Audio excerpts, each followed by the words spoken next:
Yeah. Those like... messages aren't coming up, everybody. Why? If you've messaged on YouTube, we can't see them. Why aren't messages on YouTube? I just think it's really odd. Where's Matt? That's what I was thinking. But the messages were coming through earlier.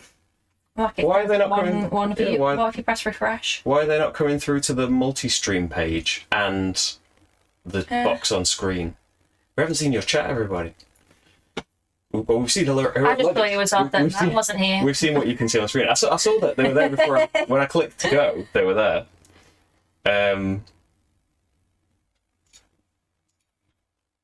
Oh, was it not on YouTube? Because I haven't clicked start streaming or anything. Was it just not coming through? Oh no. You missed all of my stalling for time when Rach wasn't here. Shall we quickly do this story again then? Because I think this as the stream just started on YouTube.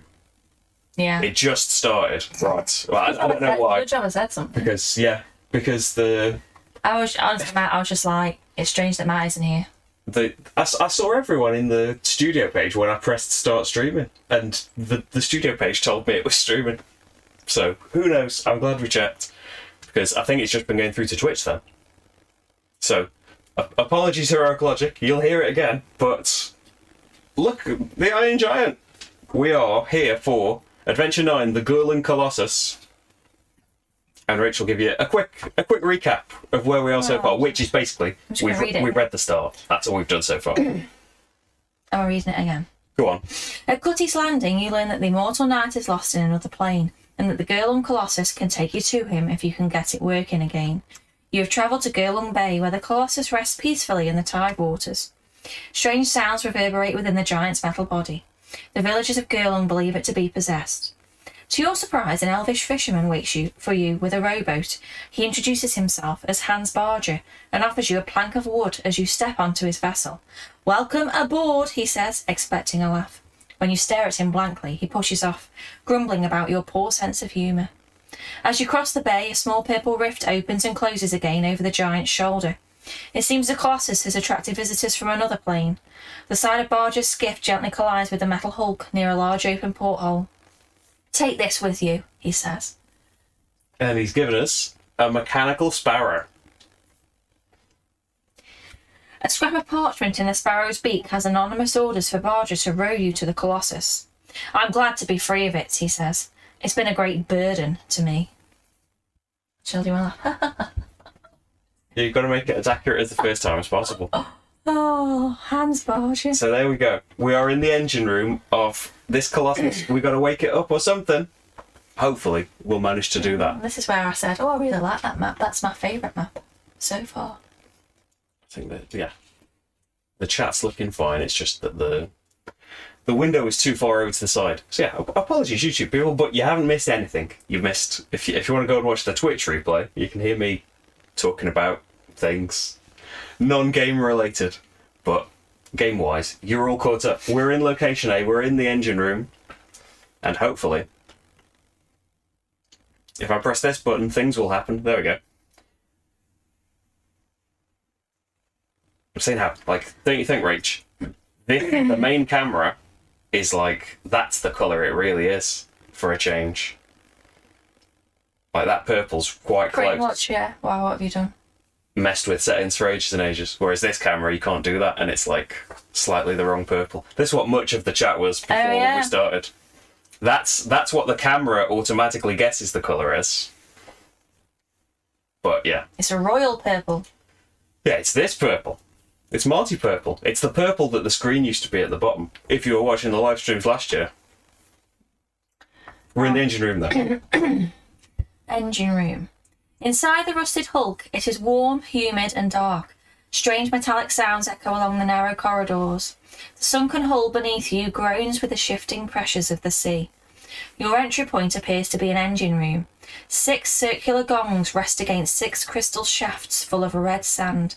Pistons sitting at different heights suggest that the movement of this sand once drove the core mechanisms of the Colossus. At the base of this array, 5 rusty automaton sentries lie half buried in a row of fitted impressions in the floor. Their Dergolium chest plates are all open, revealing hollow chambers within.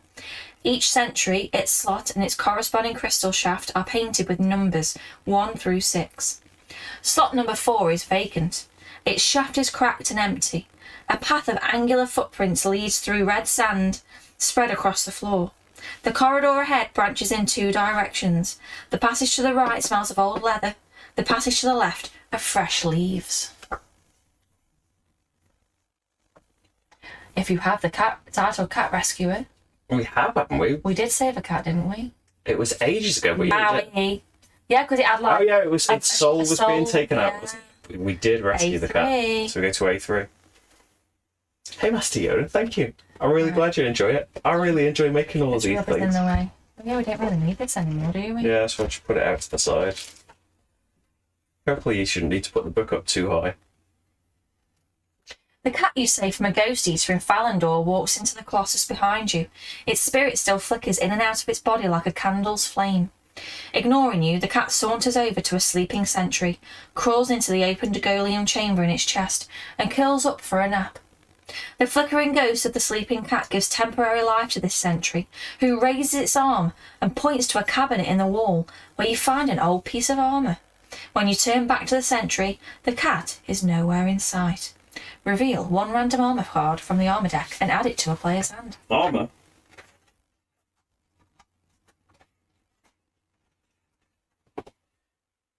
It's hard to see from above. So it's fairly unlikely this is gonna go in with our like armour sets, isn't it? Because I don't even know if there are more bits to our armour sets. We've got the Runic Crown. You started another armour set, didn't you? No, we were going to and we didn't. So the Runic Crown, play any number of additional runic armour. Oh, so other armour sets work differently. I've got something. I think I've got a runic ring that I've had since the beginning. Oh yeah.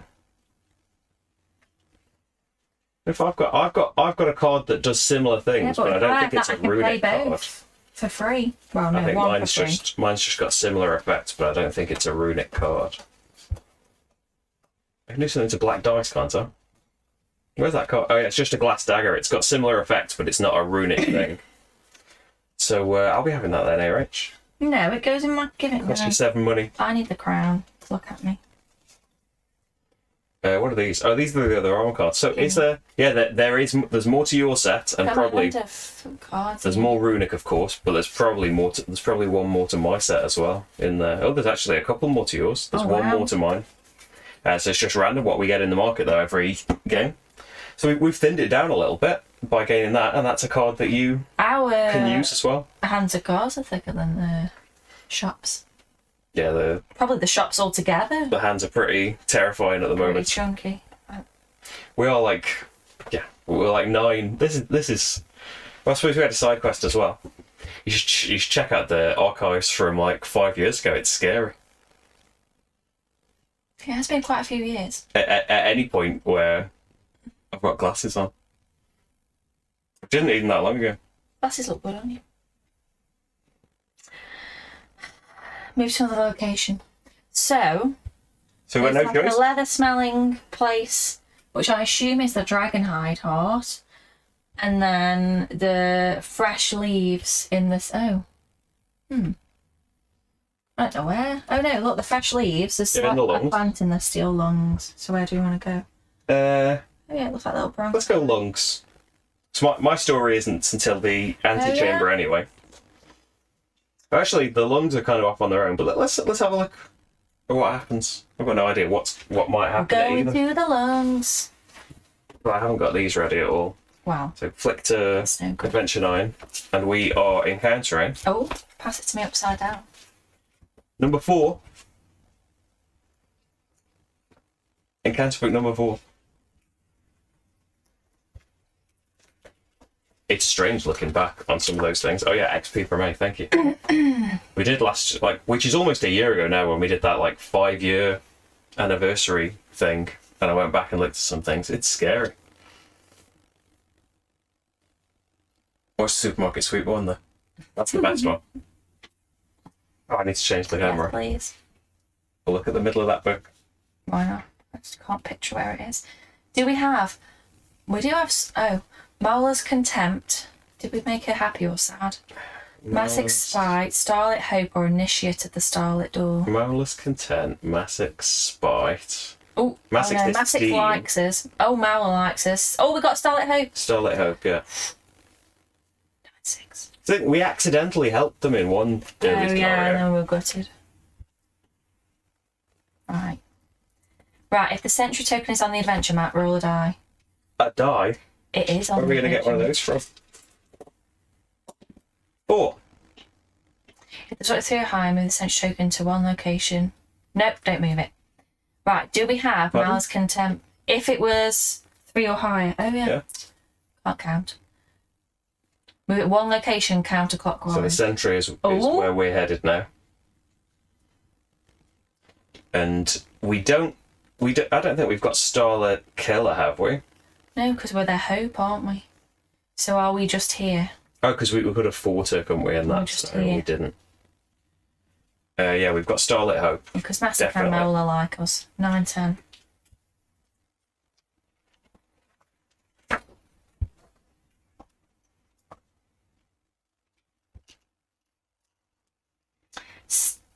It's your turn.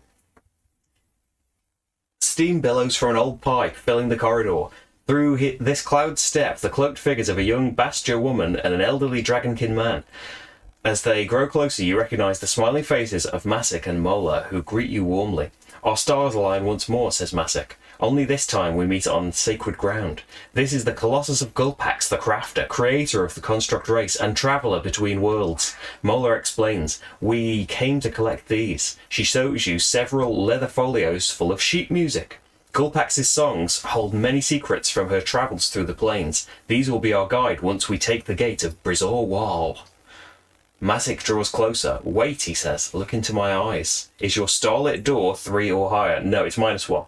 Uh-oh. So 954 we're going to next. Hypnotising us. He knows. He knows we're against the starlit door. Surely. 954. Mm-hmm. Well, he knows that we're not pally enough with them.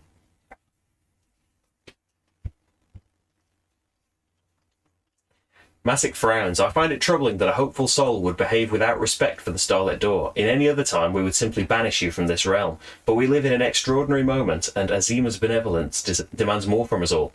Mola steps forward with an upturned palm. From you, we demand a sacrifice. What can you give us to retain your initiation in our order? We want to give them a rare weapon or familiar card. Or armour or scroll or object. Well... Or do you want a fisticuff? I think that's what they can have. If that's what they want. To be fair, there are a lot of things that we could give away without being... rare? Like they're rare, they're rare cards, yeah. Coming from the rare deck. Which, I have got a lot of cards, but I don't want them to have them. We're not doing a Starlit Door playthrough over here. I've got loads of artifacts, but not anything else. Artifacts? That's not on there, is it? No. Nope. A weapon. And you want to give it that I've never used, but no. They're trying to kill all the Dragools. Yeah. Playing fisticuffs. Let's fight. Why was it even? If that's what they want. 940. Get away from me, old man.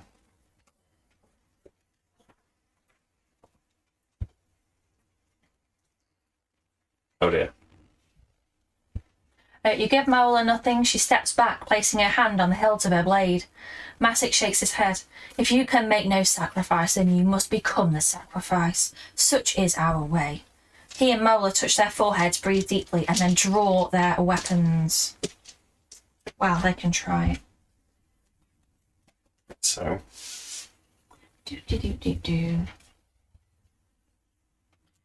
Wow, Masik looks pretty cool.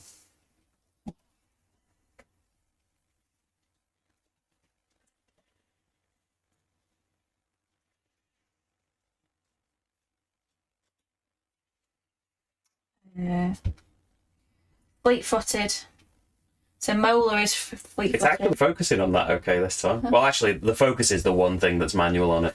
After rolling the dice pool, return all 1s and 3s from the dice pool to the bag.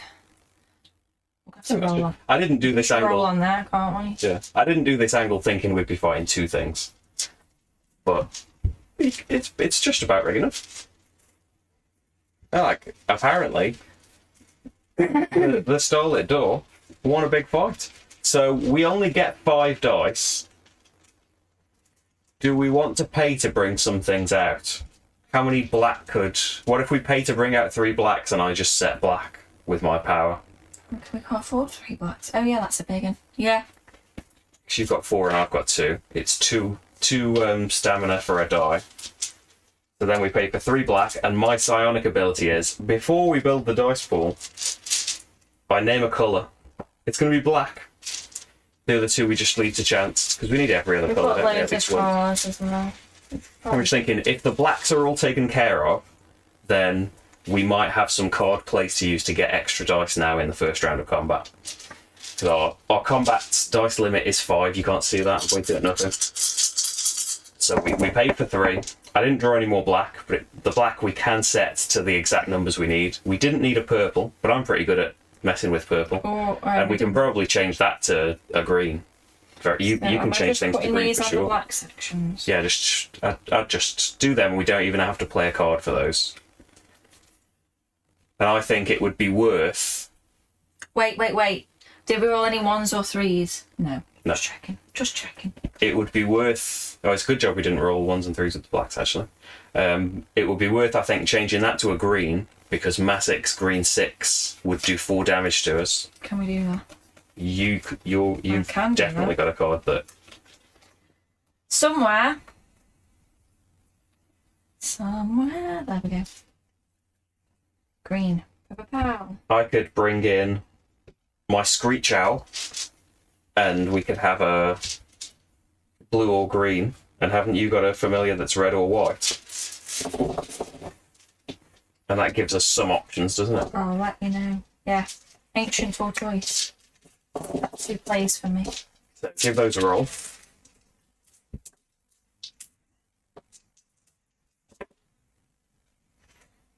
So that's... You've played both of your cards. What have we got? Can we up that green? What's the green's hard to see. 5. Yeah. So up a green. I can turn... Oh, I can up a blue. There you go. What's my other one do? Oh, flip a black. We haven't got a black yet. No, I can bring in a black, but we wouldn't be able to use it for anything. That's true, so useless. So I could do it with that. So I can tick up a green. I would need an extra play.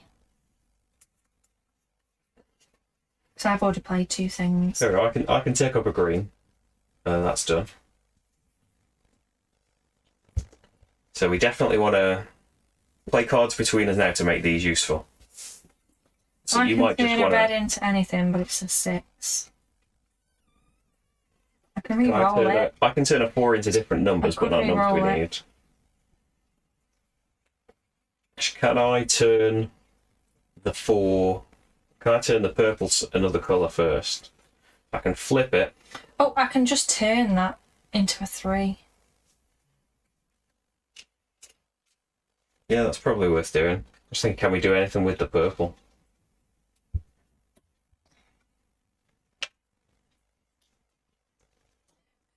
What's on that?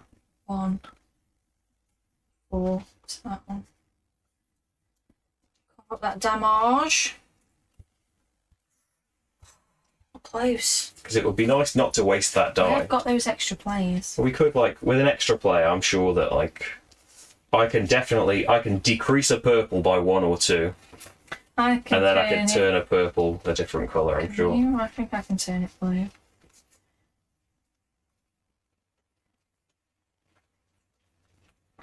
Okay, yeah, I can turn it. I think the same, blue or white. We're taking the same damage from either of them. Or actually, getting rid of fleet-footed would be better, wouldn't it? Getting rid of Molar would get rid of fleet-footed. So yeah, I'll use my heavy crossbow with a bonus play. Take that down to a 2. And then you can use your proud to turn it into a blue. Because Mola has got the fleet-footed attribute, so we should have cubes on them both, but Mola is defeated now, so she's not going to retaliate with anything. Masic retaliates now, does 2-3 damage on his uncovered things. And that's it. I don't think there's any point spending stamina getting dice. Between us, surely we can, even if we don't draw a white out, which we have, we can manipulate it. And there we go. It's a 3. So there we go. What do we get XP and coin wise? 3 XP, 2 coin. 3 XP. Oh, that's on under the table.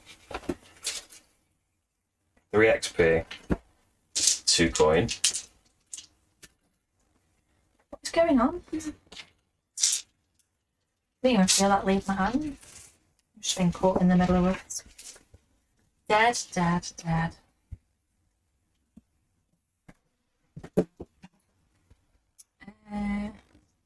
You slay them. Slayed. Sorry, everybody. Shaking the table. 922.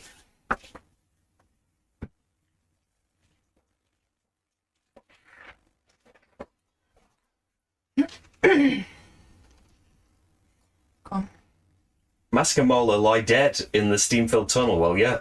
Well, they've been taught the ultimate lesson now. You search their belongings and find nothing of interest. It seems they came here to loot several leather-bound folios of sheet music, you told us, which you leave to rot with their bodies. Starlit Door -1. -1? If you have the title Initiate of the Starlit Door, we don't. I don't think so. Should be like minus Return it to the title deck. If you have any of the titles, Molar's Contempt or Massic Spite, return them to the deck. I don't think we have any of those. No, because we had the Respect. We had just Hope, didn't we? Starlit Hope is all we had. 20. We are Starlit Devil. You killed several members of the Starlit Door. At times you feel as though their spirits follow you, seeking their revenge. We've already got a spirit following us. We haven't heard of him for a while. The vampire? Oh no, yeah, The vampire's annoyed, but there's like the spirit of some horn that's been following us. Should we have a tiny rest and just get these bonus plays back? Because we just spent 3. Just a 1 XP rest.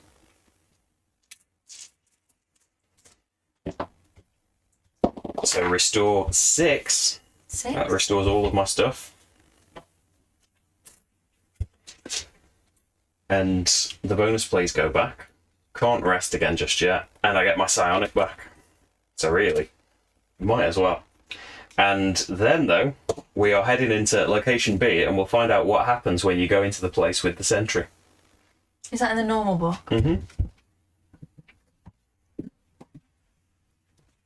I think it says, does this place have the sentry token? Oh, yeah. B. B. B, B, B, B. Do you have the keyword breathe? No. Is there there is XP, so collect it. The sentry is here, so B2. You pass through a round doorway into a bright shaft of sunlight. A wooden workbench covered with tools and metal bird parts lines the wall to your left. In a pile of beaks and wings, you find an odd trinket. Discovery card, 55. That odd trinket is... Oh, we didn't use the sparrow No, we in had to location leave. there. Oh, yeah, we had to, didn't we? The mechanical whistle. In the centre of this tall, narrow room, a mass of green vines rises up from a planter and spreads out across a glass ceiling far above you. Thin green and yellow leaves sprout everywhere from the vines, creating a warm and beautiful glow in the sunlight. You look to the ceiling and discover a flock of mechanical birds perched in the vines. Embedded high up in opposite walls, 2 gigantic fans lie dormant, their blades obstructed by the mass of vines. Sentry 4 clips leaves from the vines with a pair of garden shears. It turns to stare at you with dull red eyes, shears in hand. A large rusty lever protrudes from its back. Its Dergolium chestplate shines in the thin shafts of sunlight. Strike the shears from its hand before it can cut you. Pull the lever. dexterity and charisma, or hold still and observe. Well, I don't think we want to fight. What if we can make friends with these things? I don't think it means any harm. Do we want to just observe? Yeah, let's watch him. See what happens? Yeah, B10. Good old sentry number 4. The lever might just make him fall apart. See how this goes. You hold still, hoping the sentry won't see you as a threat so you can learn more about its behaviour. So, dangerous observation 3. Rewards cannot be gained unless all dice slots are covered.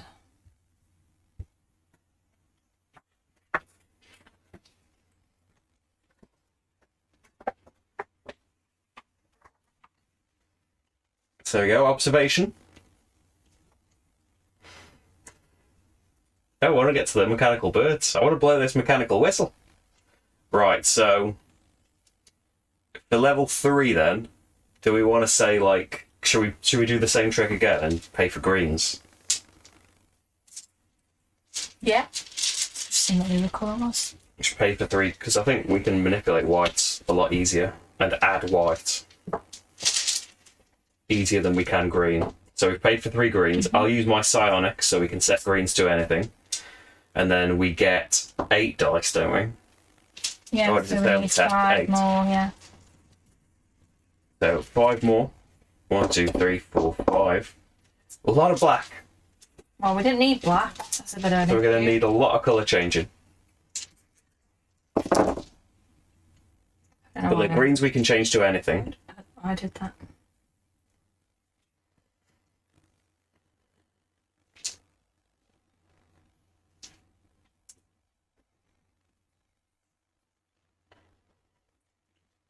So then, I can tick down. Oh, I get that back. Oh, and we rested, so we shouldn't have anything in the spent spaces. Oh, yeah.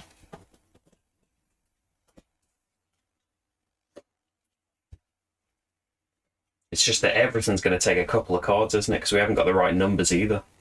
You could turn that 5 into something that's useful. It's going to be, well, rerolling black, isn't it? Any of those blacks, if I flip them, will there be any of those numbers? Or, because I could just flip a couple, then we only have to change the colour, so that's one less card. Yeah.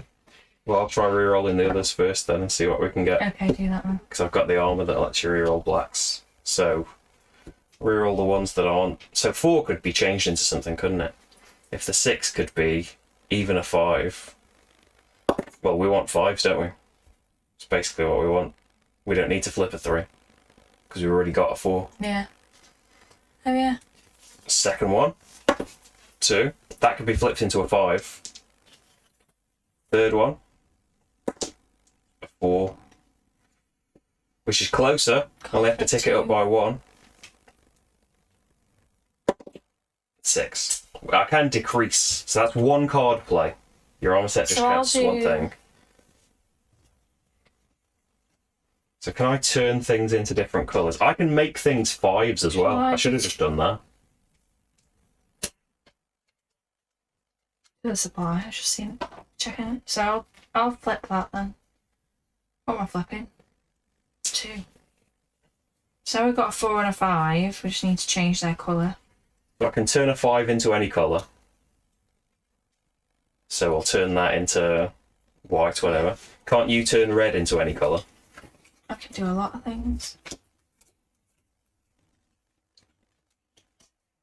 That's my 2 normal plays done. And then Although, can we change the 4 black into something else? I could change it into a different number. What about a different colour? can I turn things? What colour's that? White? I don't think I can turn anything white. I may have made a little bit of an error.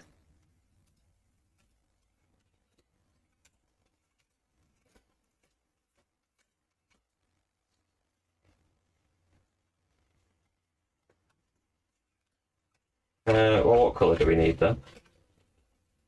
We need white, and we haven't got it. Yeah, I was just saying if I could make something black and then use that to turn it white, but I don't think I could make something black. Can you make something black? Turn it black. They're all black already. No, but if you had a card to turn it black, I could use this to turn that one white. Oh, I mean white. Oh, yeah. I don't. It's because I'm looking at black. Have you got a way to turn something white? No, but I can add white. We'll have to do that. So that's one bonus play. Haven't you got a? You put on your discard pile. Haven't you got a familiar? What do you mean? That, like, if you put your familiar in rather than me add this white die, because then it's two colours and maybe we've got more chance of manipulating it. Do you know what I mean? Yeah, I can re-roll whites anyway. So I forgot. 5. Up and down there. Okay, so that's one bonus play. You doing that? I can turn one of them, but I can turn it. I can do it. Oh, I need it to be a 5 first. Oh well, that's easy then. We can do that with what we've got. You make it 5. Turn the 6, turn it down 1 with a bonus play. The 6 is a 5, and then I can turn a 5 any colour.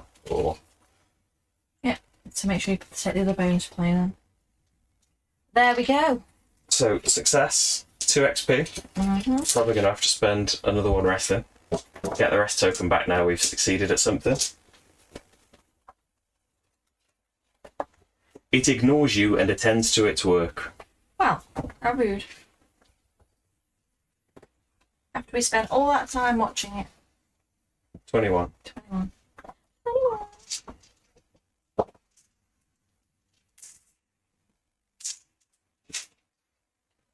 As you remain still and watchful, the sentry turns to the massive vines and carefully prunes green and yellow leaves, collecting them in a small basket. When it has filled its basket, it leaves the room without disturbing you. With the sentry gone, you turn your attention to the fans. After a bit of work, you're able to free their blades of vines and they begin turning again. Thick, smoky air enters the room from one fan, and the vine's leaves reach out, inhaling the smoke. As the air drifts past the vines, it becomes purified and exits the room through the other fan. Clean air circulates, and mechanical birds animate in the vines above. They preen their feathers and click their talons. Some catch the light breeze and drift in circles around the upper reaches of the narrow room. Move the sentry token to location C. Maybe we'll be able to use our mechanical sparrow.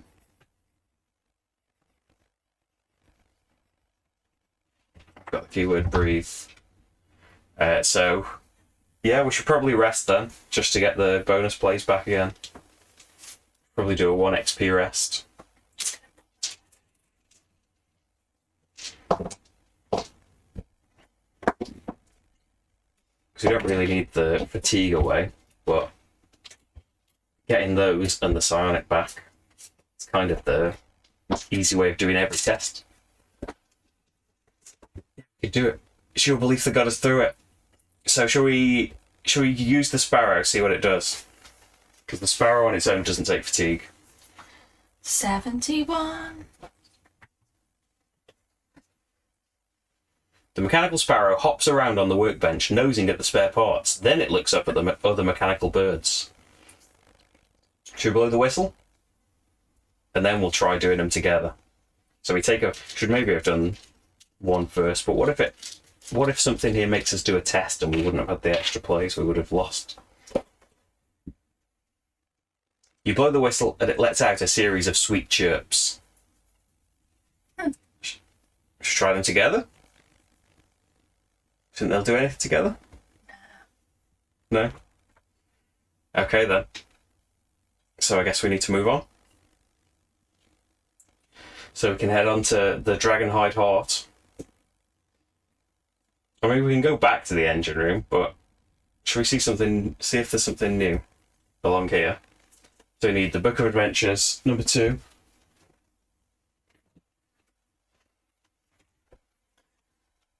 Adventures.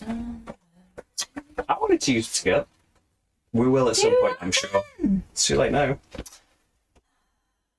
It's always my fault. Sorry. Who said don't use them together? Roll a die.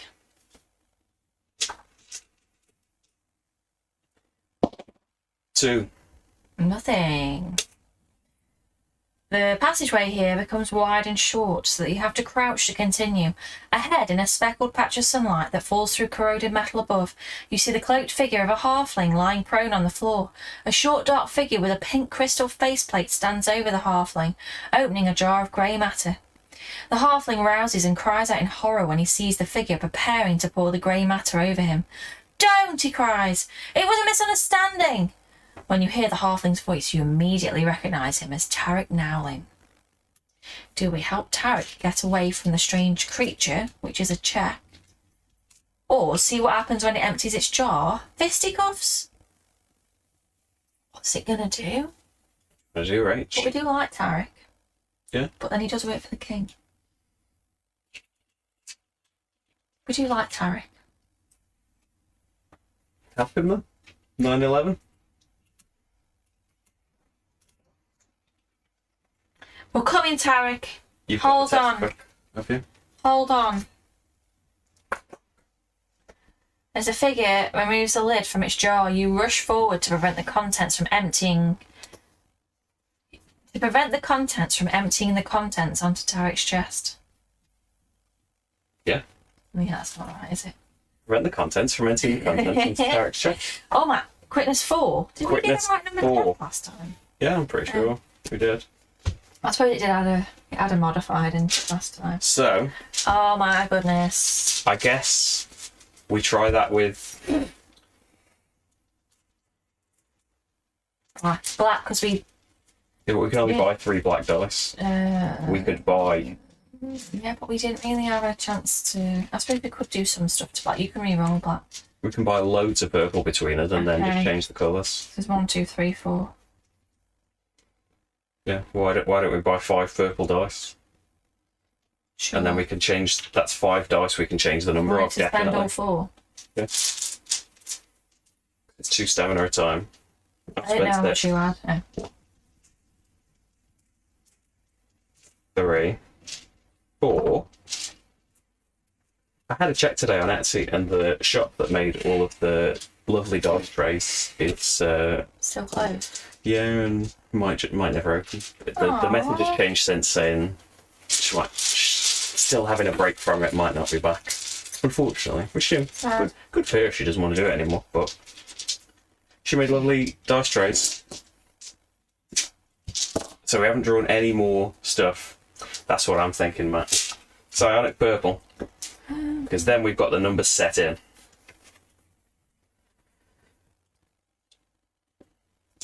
So 6, 2, and 1 for sure. And then we've rolled already a 1 and a 3 in black, so we don't have to worry about that. They can be whatever we want, so... Yeah, 6 and a 4, and then we've just got to change the colours. Oh my god, that is such a good roll. Such a good roll. So, turning things different colours. Turning it black, turning it black. I don't think I can turn anything black. Bet you didn't think about that scenario.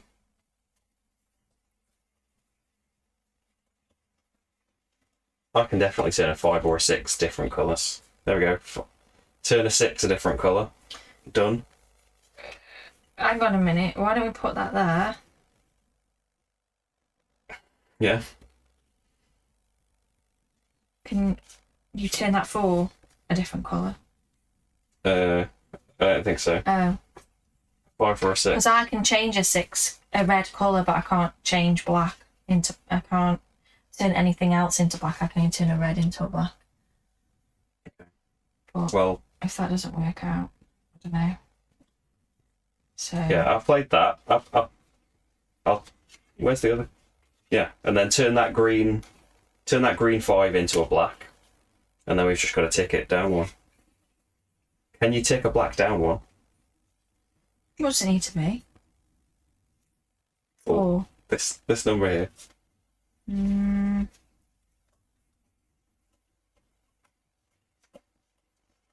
Because I can. But if you can, we can do it without using a bonus play. Bragging. No. No. Okay.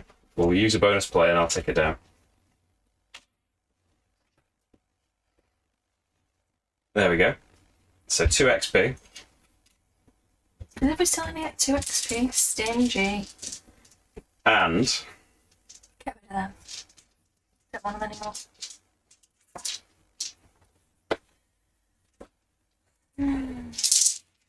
Starlit Purple's the name of this map. Is it? Yeah. Oh. Imagine that. You catch hold of the figure in time. Good. We're coming, Tarik. We'll save you. You better be grateful. You race forward and stop the hand of the crystal-faced creature before it can pour grey matter onto the king's agent. Tarik hops to his feet and the creature, now outnumbered, hustles away, jar in hand. I'm afraid the Clinox and I had a momentary misunderstanding, says Tarik. They'll all think I'm a danger now. At least I can change one of their minds. At least until I can change one of their minds. Tarik dusts himself off and tells you he is searching the Colossus for an artifact of incredible power. They'll all think I'm a danger. Oh, I'm losing my mind. It will be a great help. It will be a great help to us on our mission to retrieve the immortal knight, he says. Meanwhile, someone should see if they can get this contraption working again. You agree to part ways, each searching for Degolium chambers and parts of the Colossus that need fixing. King's favour +1. Stop mouthing what I'm saying. We don't have harmless. Record the keyword danger. I need to have the paper diagonal so I can write properly. That's it. I think will we be alright not resting? We've only used one extra play, but I suppose we have used the psionic that we keep spamming.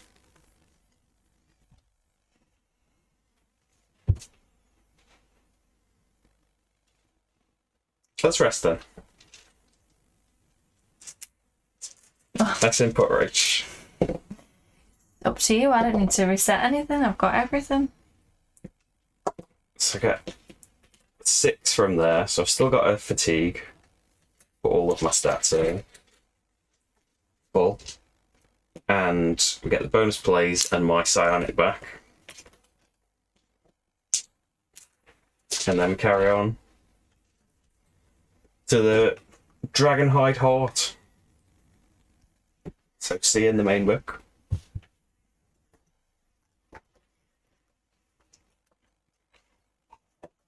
Matt's really got your back tonight. So I'd always like more XP, but it just. Do we have the keyword pump? Oh, No. I wish we had the keyword pump. Collect the XP. Sentry is here. A ladderway brings you up into an alcove where you find Sentry 4 chopping green and yellow leaves with its back to you. A large rusty lever protrudes from its back. Overhead there is a massive dark and spherical chamber in which hangs a gigantic sack of dragon hide. Oil drips from above and you find an odd item. A hand crank with a keyhole-shaped end. No, this is the title deck. Sentry 4 hears you collecting this bit of machinery and turns in your direction, revealing its Degolium chestplate. With its knife extended, the sentry's dull red eyes search for the source of the sound. Do we attack the sentry before it's too late? Do we pull the sentry's lever? Or do we scale the walls of the chamber above and hide? I think we don't want to stop it, do we? I guess we hide again. Keep it bumbling about. So C10.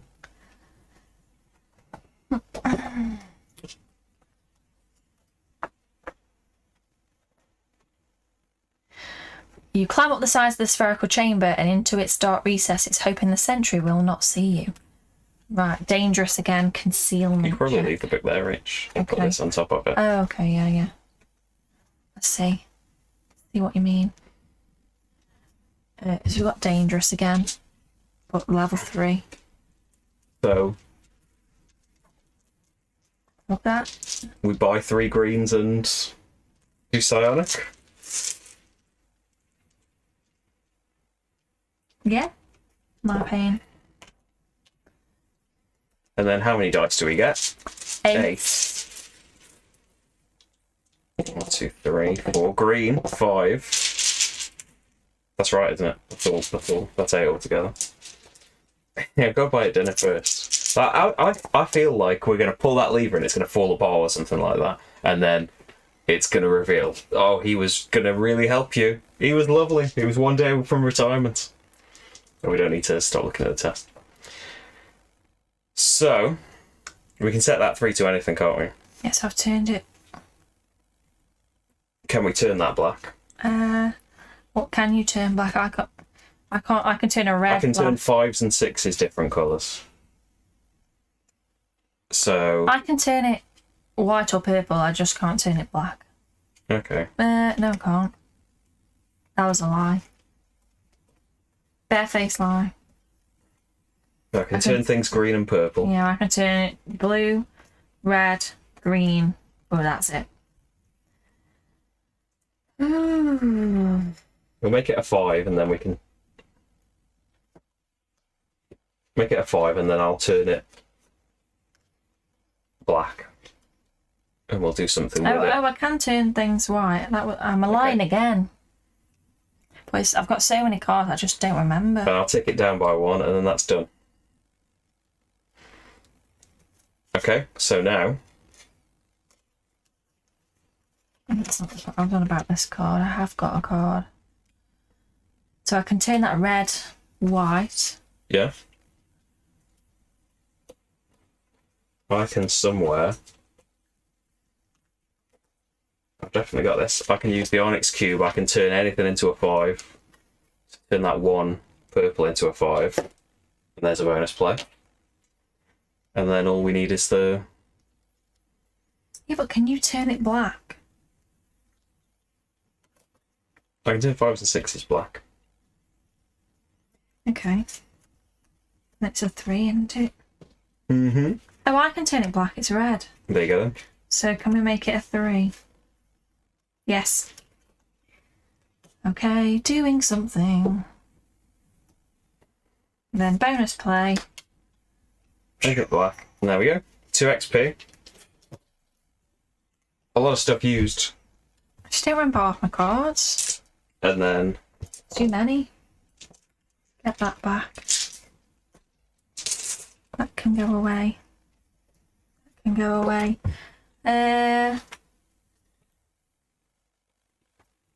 The sentry returns to its work.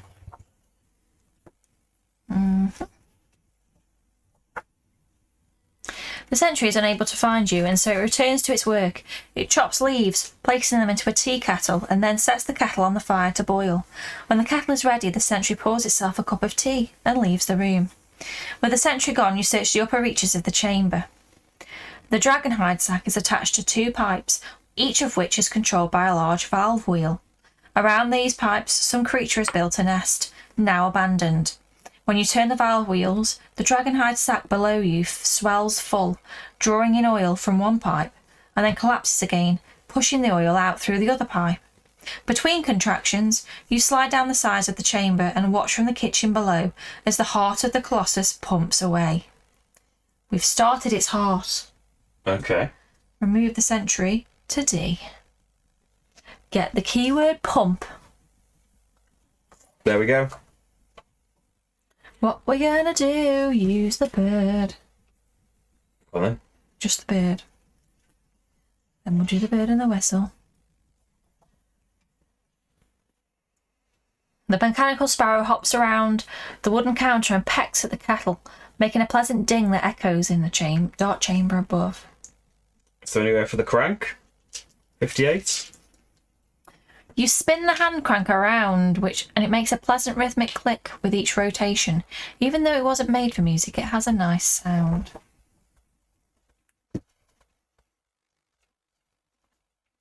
Well, I could pretend I didn't see the next That's entry, all right. but we'll use the hand crank with the sparrow then.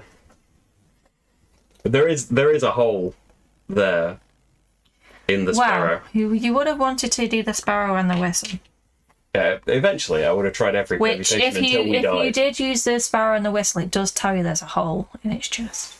So if we'd done that at the other place, we would have known that. So you insert the crank into the chest of your mechanical sparrow. As you turn the crank, a compartment in the throat of the bird slides open. Something's happening. It seems you revealed a secret compartment. Reveal discovery card 62. What's it gonna be? It is An open bird.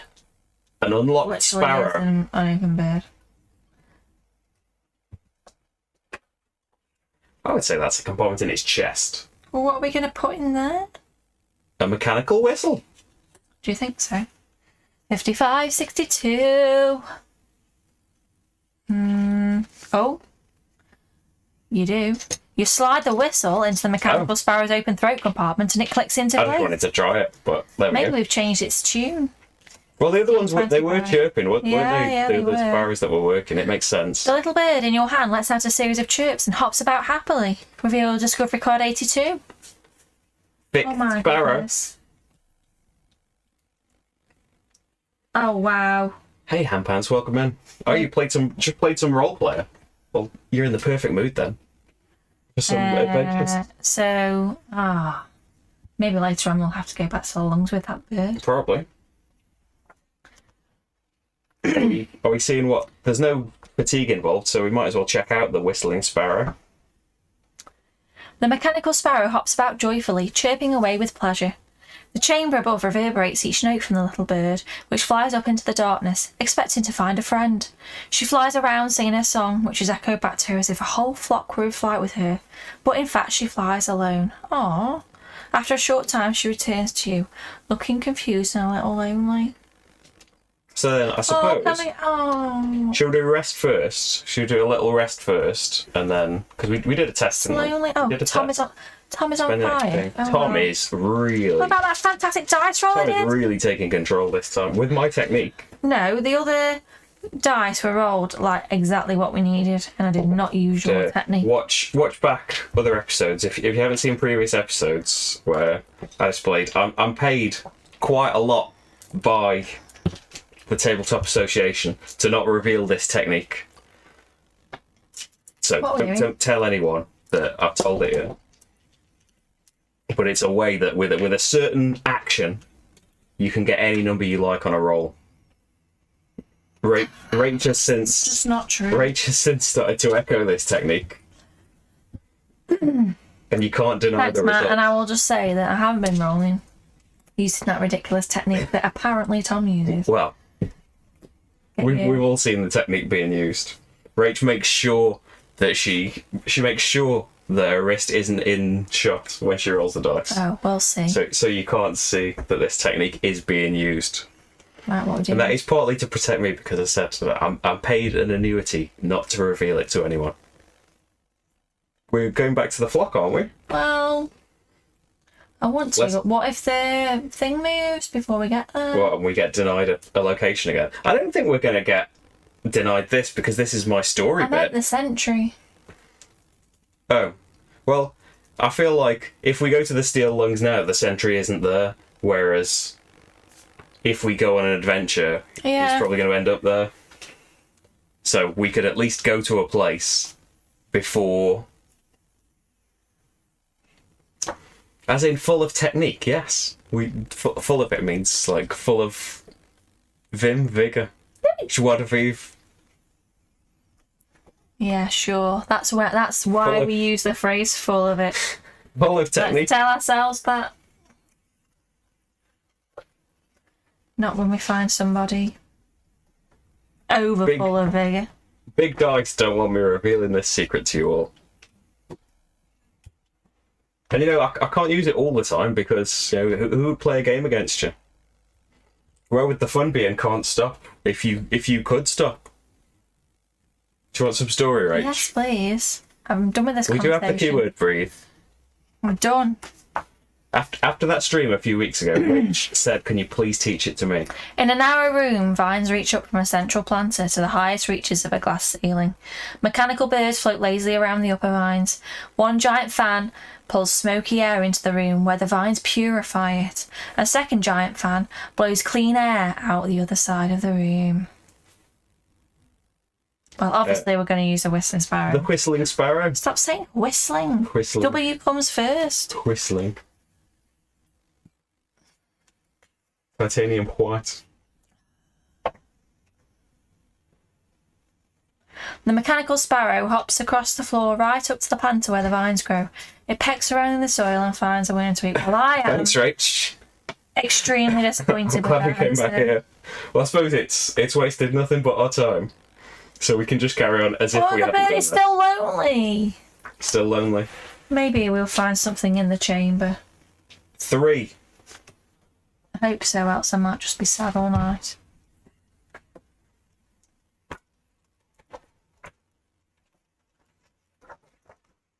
Give me that. 3. You're not even on 3. It is. It's on the other side. We got construct assembler, didn't we? Didn't we do that at the side quest? Construct assembler. Oh, we yeah. helped. We We helped have a put a BFF. robot. We helped put a robot back together. Construct BFF. Roll the die. We're losing the sentry here. Don't roll higher than a 3. What do we want the sentry to be here again? Well, what If he's not there's here, if he's not here, we just get to do something. If he is here, we have to do a test before we can do something. Well, true. Well, he's not moving anyway. Go on then. In a small room sitting at a desk, you find the construct guard you reassembled in Cullback. Do you remember my dream, he asks. In it, I wore white robes and sacrificed a human to the gods. He raises his arms to show you the long white robes he has found.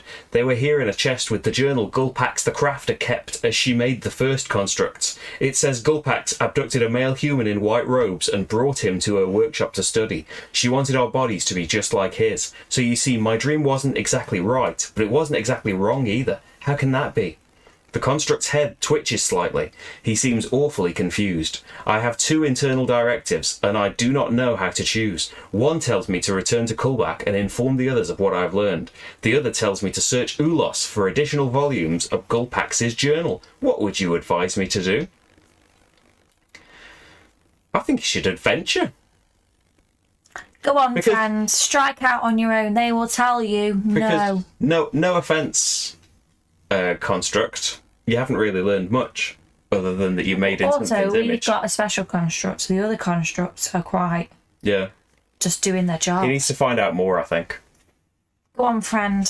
9:52. You can do it. You can be an explorer.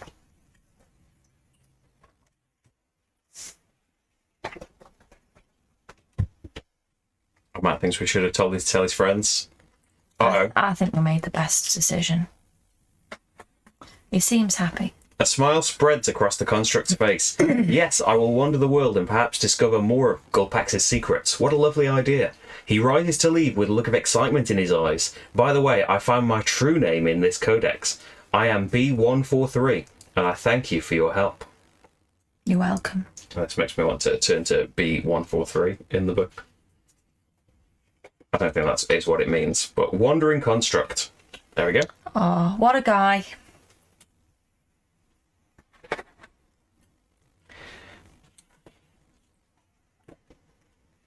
And we are now Headed to in the antechamber. antechamber.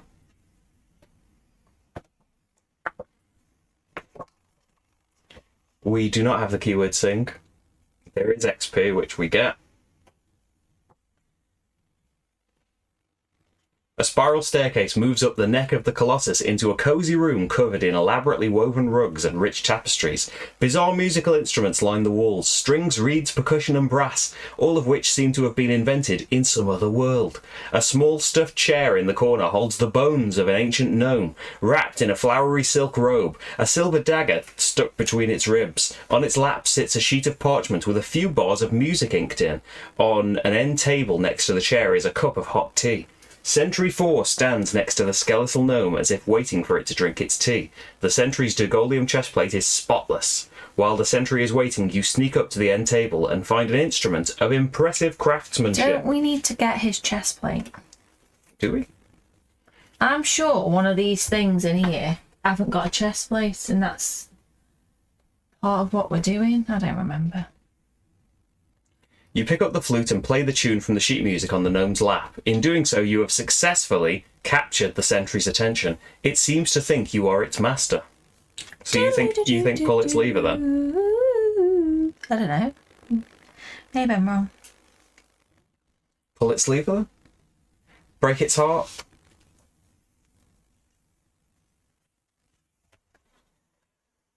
What kind of test is that going to be?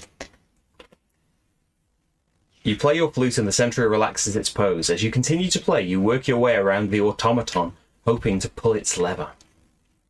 Leather. Hit the lever. Charmful and dangerous. Ooh. Risky business. What, level 3? 4. 4? Yeah. Easy. So, pay for 5 charisma.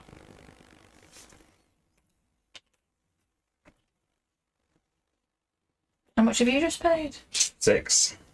And then you pay 4. Yeah. That makes 10.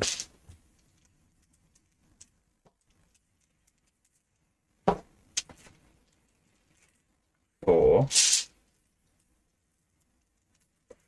5. And then we get 10 dice. I don't think we need to pay anything else, do we? Wow. I feel like I that's need plenty. whites and greens. You can change things to whites and stuff, can't you? I can change one thing to white. White? Risk it if you want. I think we can get enough things out. Sure. Because if we don't spend too much fatigue, we can rest for 1 XP at a time. So I need 5 more dice. 1, 2, 3. A lot of colour changing. 4, 5. Although another purple that we can change the number of.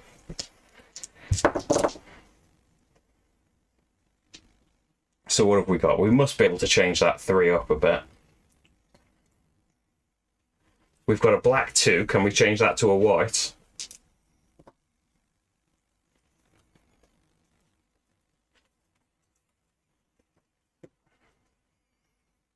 I can tick up a green for sure. And then I can turn things green. That doesn't help. I can turn things purple. Can you turn things white? I can turn that red into a white. Okay. And then I can turn something else into a white. Anything else into a white. so turn. If I haven't played anything yet. If I tick that black down to a 1, then you turn it white. That's one thing done. And then we can't turn anything else white.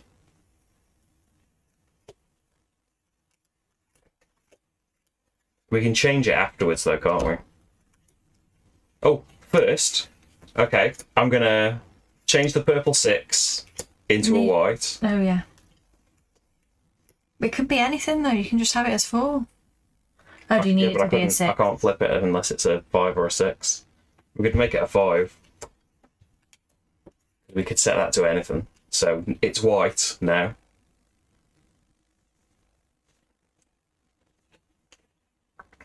Can you change the green? Can you tick the green up?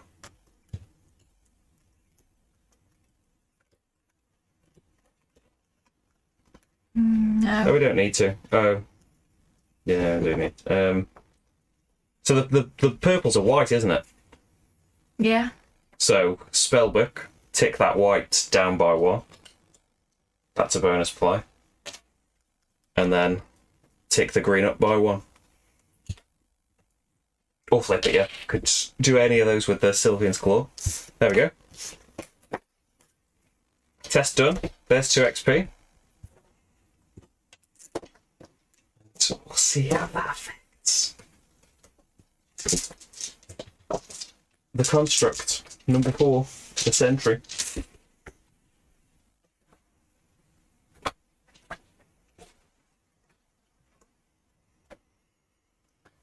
The sentry remains relaxed.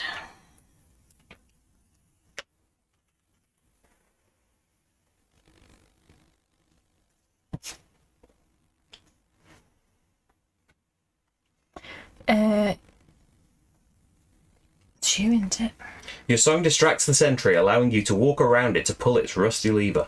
When the lever is down, the sentry suddenly looks very tired. It walks down the staircase and exits the room. With the sentry gone, you are able to focus on opening the aperture. After a bit of work, it slides open, allowing you passage up toward the Colossus's head. A billow of steam bursts from pipes overhead, and you hear a rush of water moving upward. Strange lights flicker on, one after the next, up the Colossus's neck, and you hear the whirring of gears and clinking of metal above. Strange music filters down from the automaton's head. Remove the sentry token from the map. Record the keyword Dreamtime. It's gone back to the engine room and gone in that empty space. Maybe. Because Dreamtime Record was the a keyword for the first place. Sing.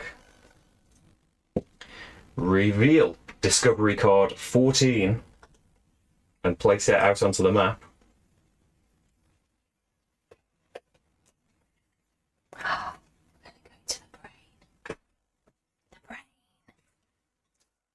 With an XP Oh on my it. gosh.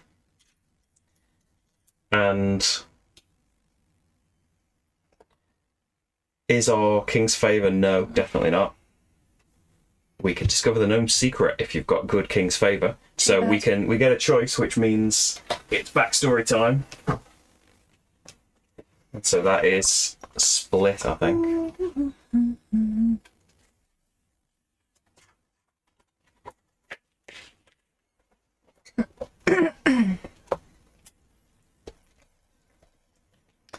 Hearing the sound of clanging metal, you discover a small metallic hatch just large enough to crawl through beneath the strange collection of musical instruments.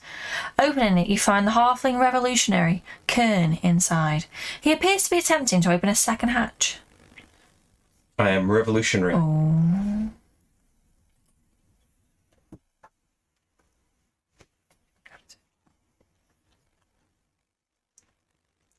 You're here! The halfling exclaims delightedly. I wasn't expecting you. Come on, I found a way inside. Following him through the second hatch, you discover a closet-sized room with 3 lifeless constructs hanging from hooks embedded in the walls. These are ancient constructs, not like the ones you see nowadays, Kern says. They're not dead. In fact, they haven't even been born. Once they're activated, we can give them a life purpose. It can only be a few words. I was thinking about Crush King Taron. What do you think? Kern busies himself with the controls. Neither Madia nor Thaddeus have any intention of turning these soldiers into revolutionaries. Madia wants them as servants. Thaddeus wants to give them free will to do as they please. Free will.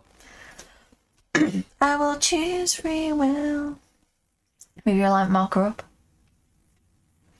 Thaddeus activates the ancient constructs and instructs them to find their own reason for being. At first they look confused, but then they nod respectfully and make their way out of the Girlung Colossus. Kern is disappointed. A wasted opportunity, he complains bitterly. Split player, reveal the unused white class cards. Choose one and add it to your character sheet. Class cards? Are these? Are these? Where are they? Good luck finding them. I think aren't they on a shelf down there? Are they there? Aha. Watch the wires.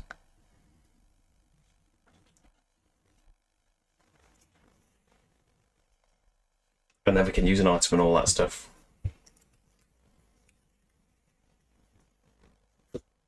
Oh.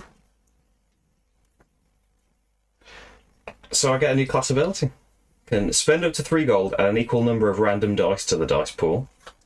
Reroll all the white dice in the pool, or reduce the amount of stamina added to your fatigue box at the end of this round of combat by 5. Don't like that one as much. Each player fulfills their strength and wisdom attribute rows to their scores with stamina from the supply. Not as good as to spend a bit of money. Move any number of trait cards from your hand to your spent space. Each player returns stamina from their fatigue box to the supply, equal to the number of cards moved plus 2. How many traits have I got? I've got a lot of traits. No. 1, 2, 3. I've got a few traits, not loads. But that's... So I could make people recover up to 5 stamina with that. Return 2 from your wisdom to the supply. Choose a value. Change all the dice in the pool to that value. That seems pretty cool. I've got a lot of wisdom as well. That's in the lead. That seems really strong. Move up to 4 stamina from your wisdom row to another row, ignoring the usual limit. Yeah, I think Scribe is the best out of those. Well, Wisdom is the white row as well, isn't it? There we go. Psionic's a pretty powerful ability in that you can do it with any colour as well. Both quite good.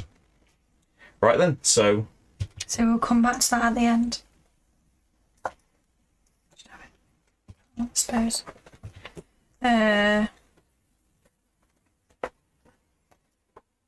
yeah. So do we know? So what we're doing at the end? Am I supposed to put the number here in this gap? So should we try and let's use the flute with the sparrow? It didn't say that, did it? Well, I would Maybe it did. so. Oh yeah, it did say that. Flute and the sparrow. Flute and the sparrow. Flute and the sparrow.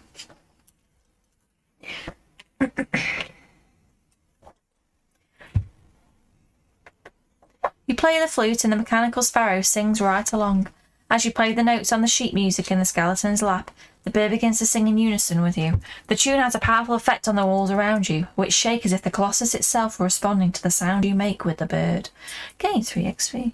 That's not bad for 1 fatigue. Suppose we move up to the bridge then? Mm-hmm. So we go up, and the number we didn't use was number 1.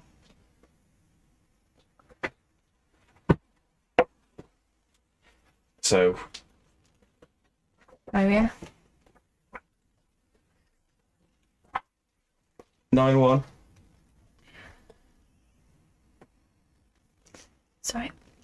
No sentry. Do we have the keyword harmless? No. Do we have the keyword danger? Yes. Is Tarik up here? That's who gave us that keyword.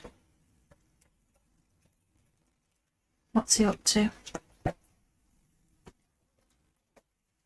No. In a ladderway that passes through a maze of turning gears and sprockets, you reach a landing and stop to admire the complex movements around you. A door opens and out comes a short, dark figure with a glowing pink crystal as its face, distracted by the glowing purple stone staff in its hand.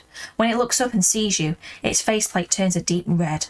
It draws a spear, crackling with red energy, and prepares to put you down. Who's it gonna be? Clinox, 35. Combat. With Clinox. Oh my goodness. He looks like he's got purple energy to me.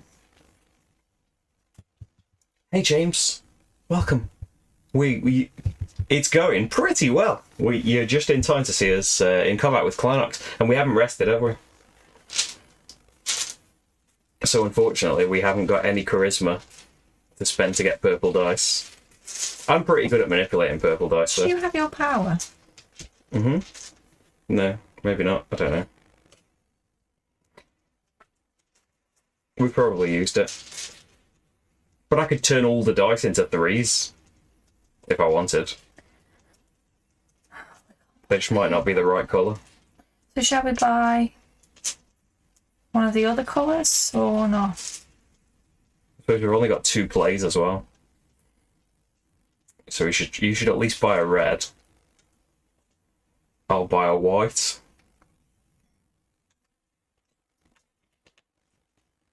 Yep. Or maybe, yeah, buy a red and a white. And then we get 3 at random. So we can't kill it in one. Well, maybe we can. We'll see out the cards. We've just only got 2 bonus plays. So, Yeah, Tom can roll. yeah, I won't do it to preserve the secrecy of the roll. That was I can't do it for every You single need 2 roll. blues. Why did you pull them out? Sometimes you need blues. So I could make every one a 3. Is that going to help? That'll help that one. Well, that's it.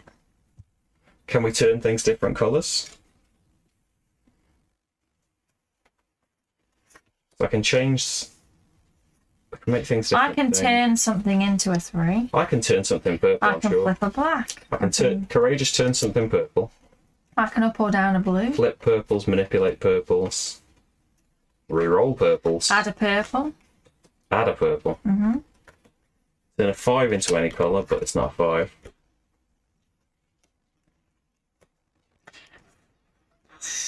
We don't need my power really yet, do we? At this time, at least. Because... Turn anything to a 6. Let's turn anything into a let's 1. turn that black purple. And then that's one done. You should be able to turn something red, shouldn't you? No, we've already got a red. Or turn that into a 3 then. Yeah, I can do that. I can turn a 4 into a different colour. I can turn a 4 into a 2.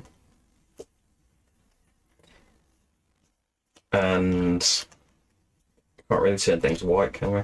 I can't turn anything purple. I can turn something white.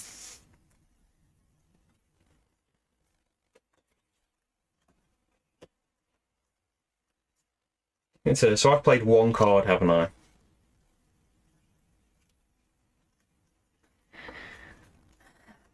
I can add a red, and then I can turn a red into a purple. Now add the weasel. All right. That's my second card. Hopefully between us we'll be able to manipulate that. There it is. And it's a 1. That's no good.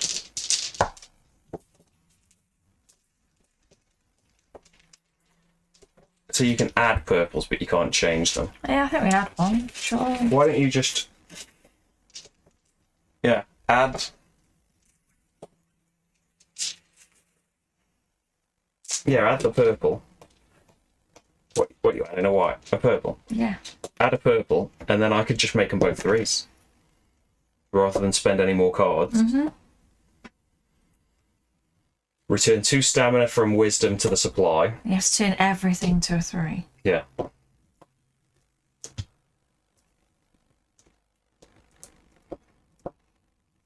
Right, I can do something with this. How many free plays have we got? Spare plays? Because I can tick a blue. Got 2 still. You can turn something white, can't you? Yeah, I can tick a blue. Yeah. Is that just your second normal play Yeah, still? that's my third. Okay. And then I can turn it white. So you'll use them, but we do it in one go. There we go. That's not bad. So what do we get? And he was about to steal money off us. 1, 2, 3 money and 1 XP. Not too bad. Stingy Need on to the remember to XP. rest this time. It happened. We've been doing everything so easily. I think that was okay. That's the difficulty. It probably should be. You shatter its faceplate. Yes. Yep. When the figure's crystal faceplate shatters, the rubber body of the creature melts away into nothing. All that is left behind are pink shards and the smell of burnt rubber. Oh, that's it. There we go. It's a bit disappointing. Rest. So, what do you think? Spend 2? Yeah. Maybe. Yeah, because I've 3. got a lot of damage. Spend 3 if you want, then. Let's spend 2. I think we'll be okay.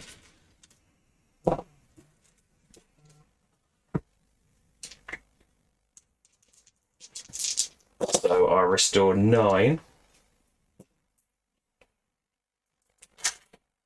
Oh, and the rows need to be topped up.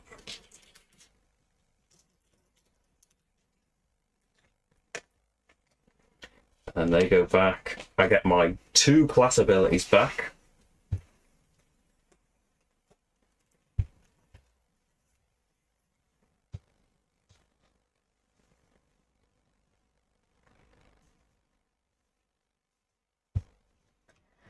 And then Going to the bridge. get all the cards back. Oh, the bridge. We don't have the keyword standby. Collect the Get XP. You look out through the Colossus's windowed eyes over Gurlung Bay. Between you and the glass there is a long panel of knobs and levers, each labelled with ancient runes and pictographs. The whole array hums and buzzes with internal activity. You've reached the control centre of the metal giant.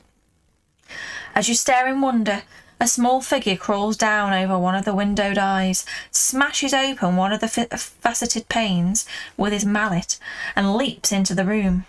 You take a defensive stance, but the figure chuckles. "I see you got the bird I sent you," says a familiar voice, and you suddenly recognise the figure as Gimlix, the treasure-hunting gnome you met in Jolev. That was like Adventure 2. Or was it even 1? It was the troll one, wasn't it? The pig eating the pig. Yeah. His forearm is still marked with the eye of the Starlit Door. Do we have the title King's Company? Got Dragon Friend, haven't we? Yeah, but do we have King's Company? No, I think we had to put that. We got rid of the king, didn't we? We had to put. Oh King's yeah, when Company we back. betrayed him. Yeah. We are Dragon Friend. We're Dragon Friend. I think if I'm on that list, someone's got my money. I think it will mainly be bad people that seem to find it very, very easy to say racist words at the slip of a tongue. I heard you gave King Taron's mind-reading ring to Verandor, says Gimlix, clearly impressed. I wish I could have seen the look on his face. Did you know he stole that ring from my grandma? Gimlix reveals a ring that is the twin of King Taron's in every way, except that it is made of a deep red alloy. Whatever he is, I hear, explains Gimlix.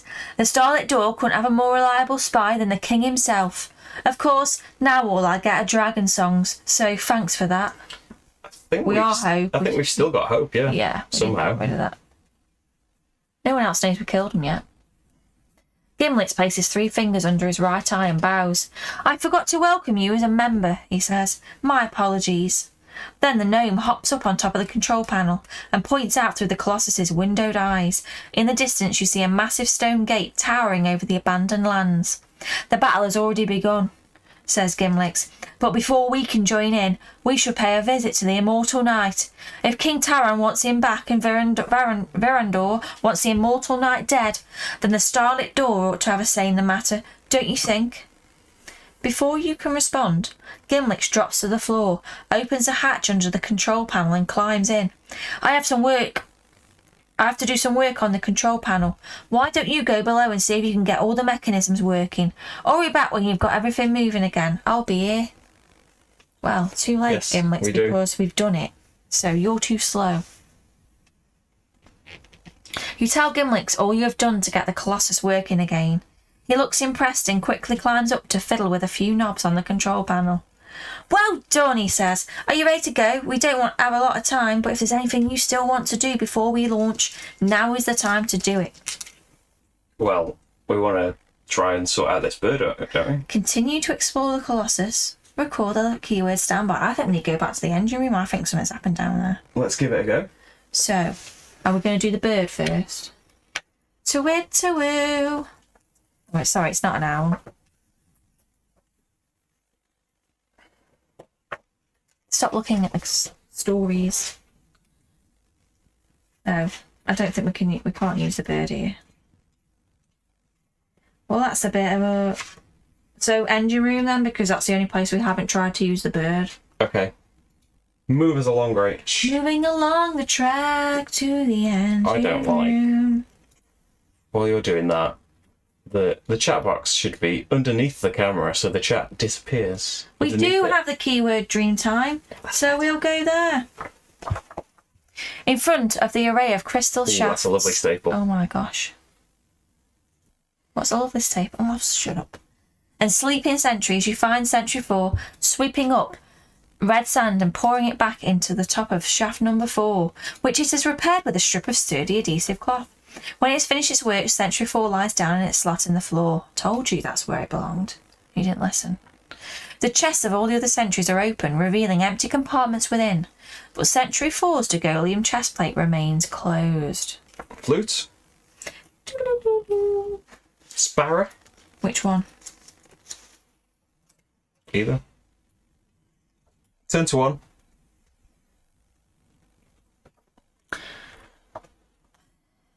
You try the song from the sheet music you found on the lap of the skeletal gnome. Sentry 4's chest vibrates in response, but does not open. It seems to want to hear that song from another voice. Well, if I can see that entry below properly, then we should use the crystal flute with the Stop whistling sparrow. peeping! I didn't notice. I would cover it up if I knew, but then I would have had to bubble up. So we've taken 2 each. Although the entry we just read is telling you. Yeah, it wants the bird, doesn't it? You try the song from the sheet music you found on the lap of the skeletal gnome, and the sparrow mimics the tune perfectly. The sound of these notes from the flute and the sparrow causes a reaction in the Degolium chestplate of Sentry 4. Dun, dun, dun, dun, dun, dun. Gears turn, switches click, and the sentry's chest springs open, revealing a simple jar of purple face paint. The Colossus shakes around you. Crackling purple energy fills the air. You hear the cry of giant bats in the air. Before a rift can open, you tuck the jar into a chainmail Degolium sack, and all grows still once more. Lavender pigment. Holy moly.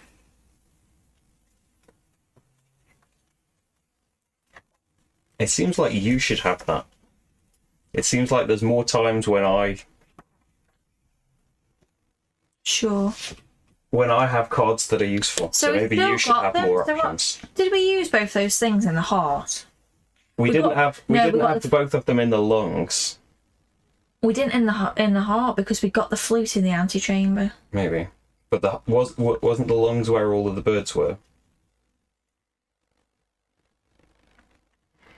Yeah. It doesn't really matter, does it? Well, we didn't do the flute, did we? We don't need to rest, so we can just go to the steel lungs and try it. It's only taking 1 fatigue, isn't it, at a time?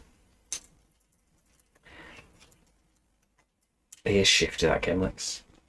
Thanks. Fractal Kinedream.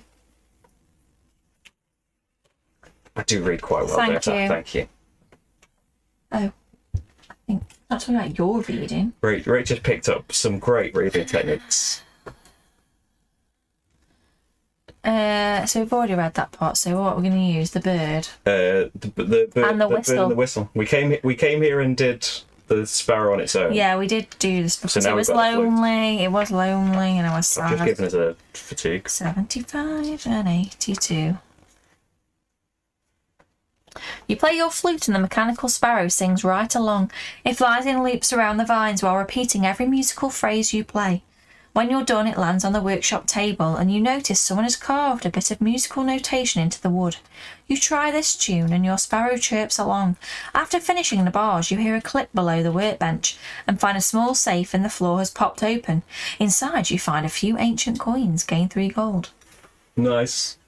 It's very strange that old Rogash, Barbarian, Vargar, can delicately play the flute and read musical notes. You know, he's come out of a life of slavery, fighting in the Colosseum, but he can play the flute. I'm surprised.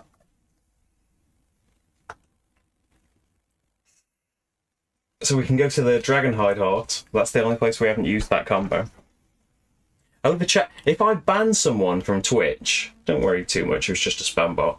If I ban someone from Twitch, the chat on screen wipes. You realised this last week. But when it happens in YouTube, it doesn't. Because we were having problems with dirty bots. Oh. In YouTube time. Oh, wait. Yeah.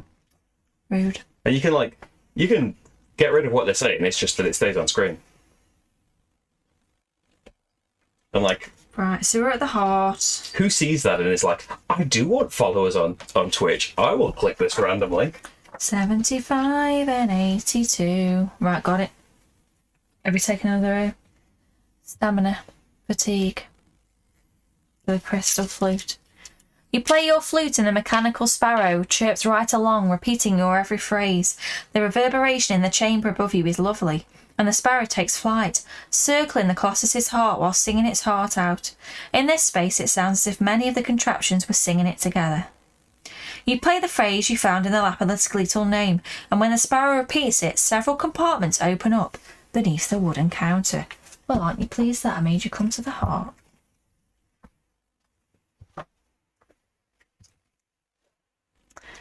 In the compartments you find some dried herbs, long turned to dust, a box of salt, and a flask of healing elixir, marvellously preserved. What? I'm just a bit disappointed. I'm a bit disappointed. That's definitely the right thing. Add 3 stamina. So what? We just drink the healing elixir. Well, again, bit of a bummer. So we get 3 stamina as you choose. So, What's... I guess we go back to the bridge and we just carry on. Yeah. Let's do it. We're on our way to find the immortal knight. Okay. There's nothing in our way. On the road again. Yeah, I'm in the cat house, which is this house. Can't wait to be back on the road again. What am I looking for? Wouldn't anyone like to be living under the conditions that Marty's in right now? Loving life. You return to Gimlick's in the Colossus's head. He seems eager to get moving. Ready to go? He asks. I've lost the accent, by the way. It's been too long. So, are we ready to launch this? Will end the adventure. I feel like we've been everywhere. Yeah. We haven't got any other items, so yes. F7.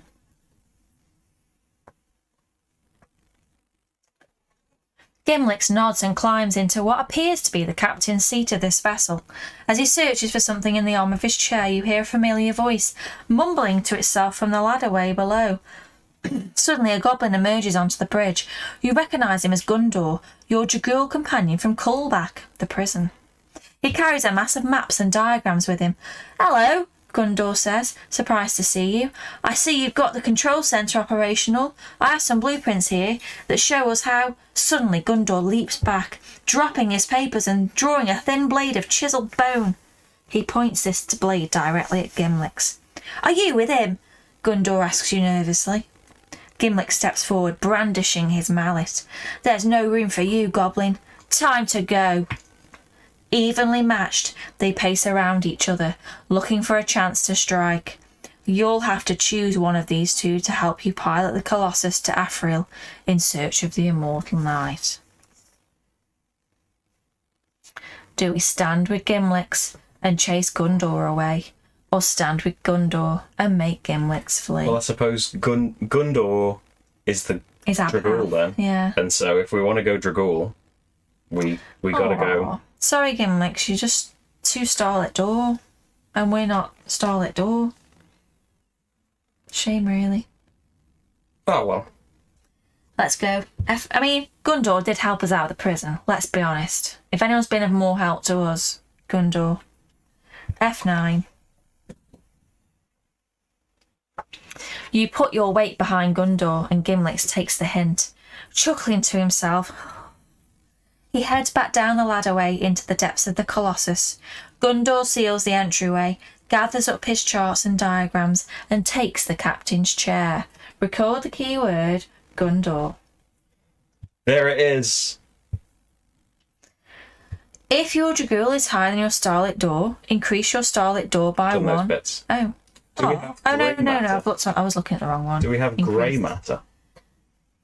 I feel like that is something because that we missed very early on. We saved Tarik, so maybe would have, I don't know. I feel like grey matter is a special item that we gained in Adventure 2 in our other playthrough. Oh, yeah. But you could find out by looking as soon as you've got a card called grey matter. I feel like it's the card we didn't get because we went a different way in Chapter 1. Yeah, we didn't help him. We made a different choice in Chapter 1, and it didn't get us a special item in Chapter 2. F14. So that item would apparently come back right now in 9 and help us out. Gundor produces a small jar of grey matter from his satchel. So he's got it.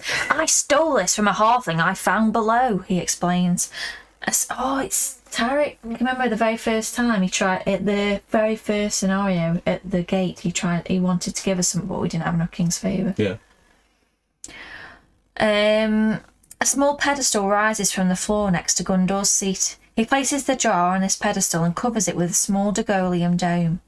Then the pedestal retreats into the floor. Gundor turns a few knobs and pulls several levers.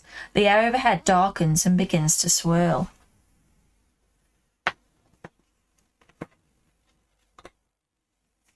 "It's very good to have you flying with me," Gundor says. I've been studying the designs of the Colossus, and I don't think it should be too difficult to create a temporary stable rift. Gundor twists the knob at the end of his armrest, and the Colossus's hull hums around you. Gundor begins whistling the tune you learned from the sheet music on the ancient gnome's lap. You play along on your flute. The air crackles with purple energy. Hold on, cries Gundor. This next part could get a little bumpy. Reveal discovery cards 41 and 42 and put them together near the party journal to form a unique skill check. Okay. Oh my gosh, something crazy is happening. This skill check requires placing 9 dice in rows so that the sum of the 2 dice on the right equals the value of the die placed on the left.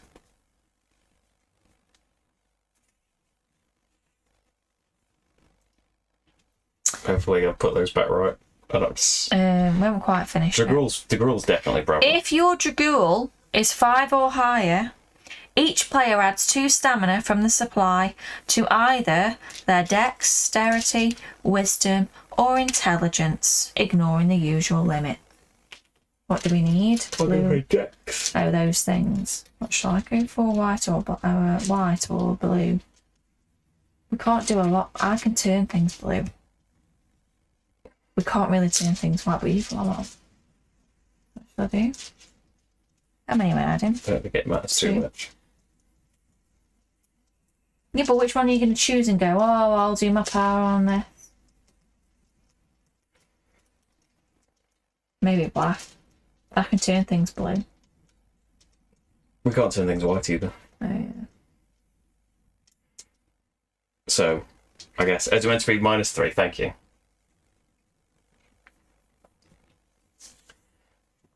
Yeah, I don't think it matters too much which we choose.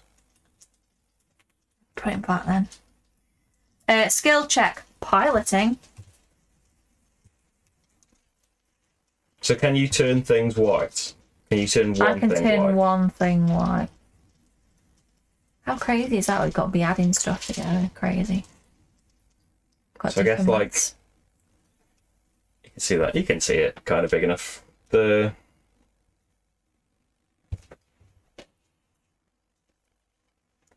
that there.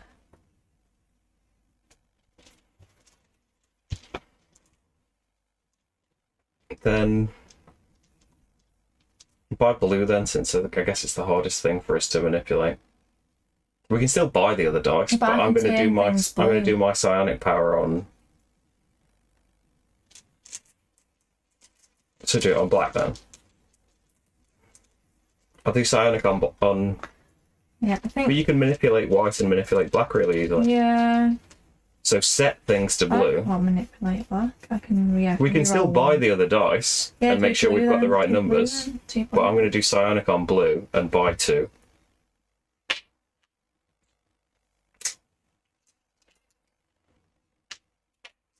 So I've bought 2 blue, and you can still buy white or black. How many? 2 of each? Yeah. Suppose so. If you buy the black and I'll buy the white.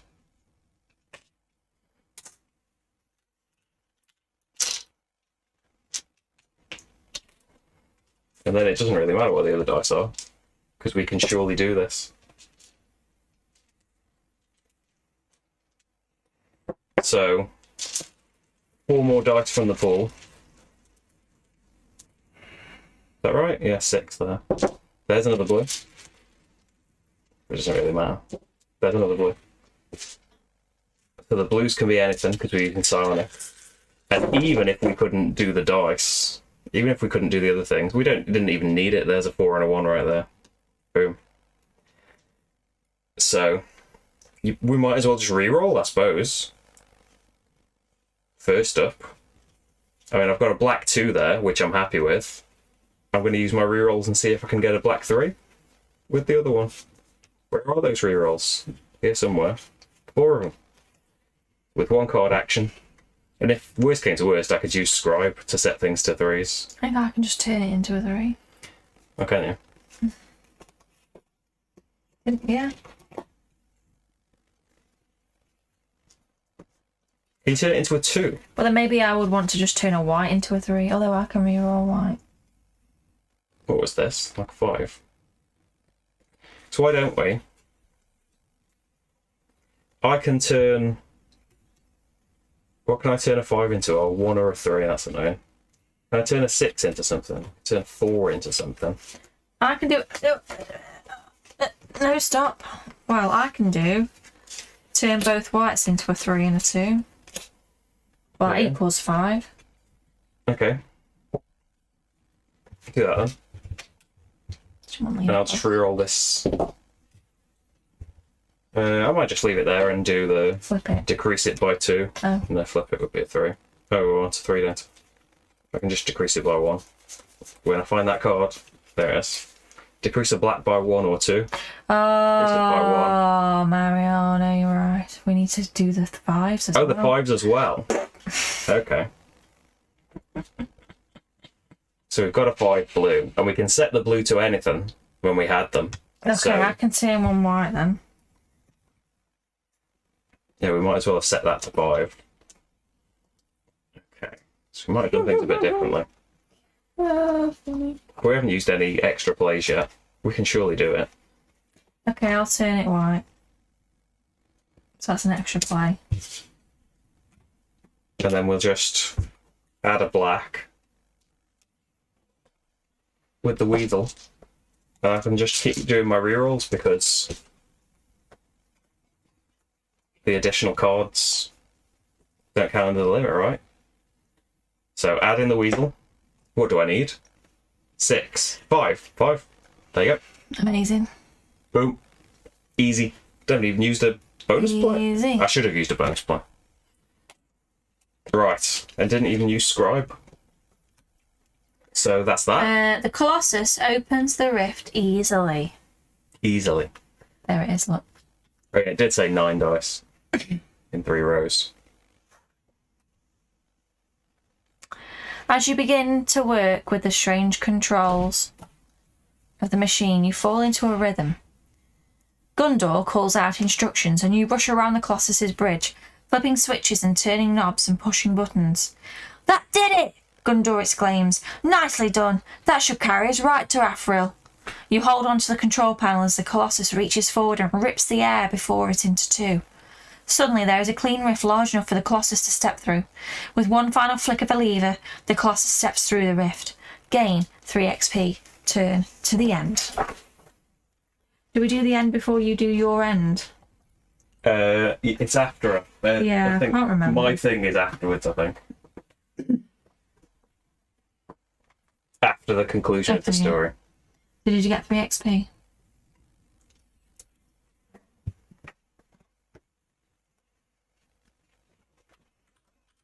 You arrive on the other side of the rift and the interior of the Colossus's bridge is bathed in red sunlight.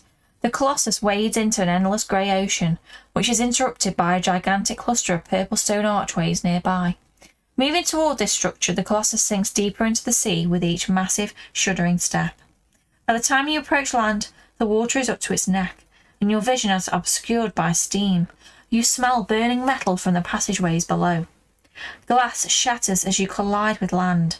You fall forward and roll out through a break in the Colossus's face. You crawl to higher ground and watch from safety as grey folk emerge from the sea.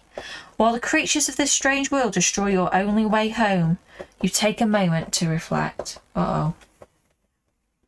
Return discovery cards 41 and 42 to the discovery deck. Please. Yeah. We have the keyword danger, so we reveal title card 83.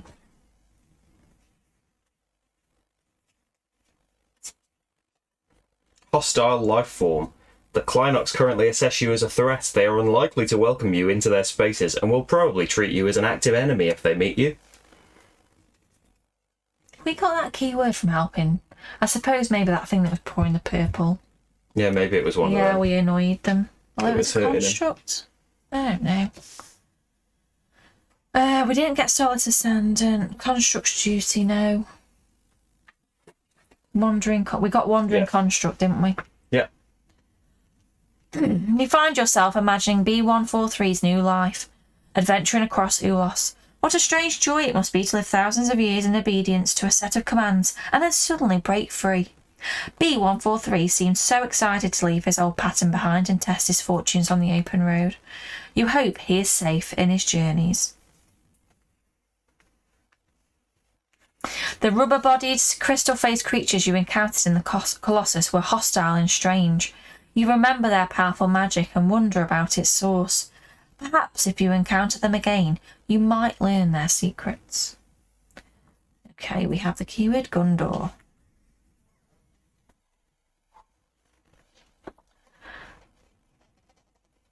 Gundor wakes you from your reflections with a shout of surprise. Gimlix and Tarik Nowlin emerge from the wreckage of the Colossus, spar briefly, and then make their separate ways into the Arch Cluster. They're looking for the Immortal Knight too, says Gundor. If he sides with the king, that'll make trouble for us in the battle ahead. If the Starlit Door finds him first, there's no telling what he might do. But if we can find him first, we can end his life and secure a Dragool victory in the battle ahead. Gundor pats your shoulder and heads up the archway. I think we should search separately, he says. We have a better chance of finding him that way. Soon you are alone on the shores of this strange world. You steel your courage. It is time to find the Immortal Knight and prepare for the battle at Brizal Wall. There we go. We're going to kill the Immortal Knight, apparently. We've got Split End. This is Tom's last backstory. Well, it's ending to his backstory. As you watch the Grey Folk dismantle the Colossus, a figure appears beside you. It is Nephros, the goddess of judgment. They say that a house divided cannot stand, she says. Yet for a very long time a war has raged inside of you, and I see you have managed to remain in one piece. What are you? Chaotic neutral. That's what I was, isn't it? Yes. Mm-hmm.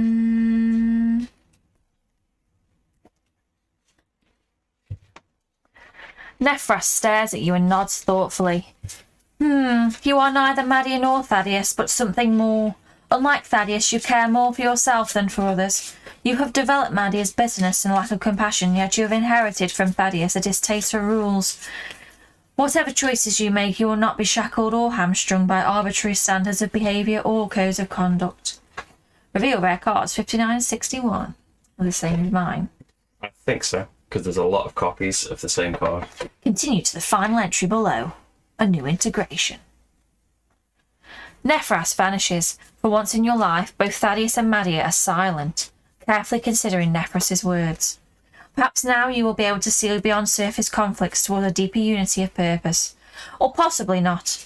As you watch the Grey Folk, Madia and Thaddeus begin arguing about what you should do next. Nothing's changed. Chaotic neutral. I think if you look back through the choices that I made, that doesn't square with what I did. Okay.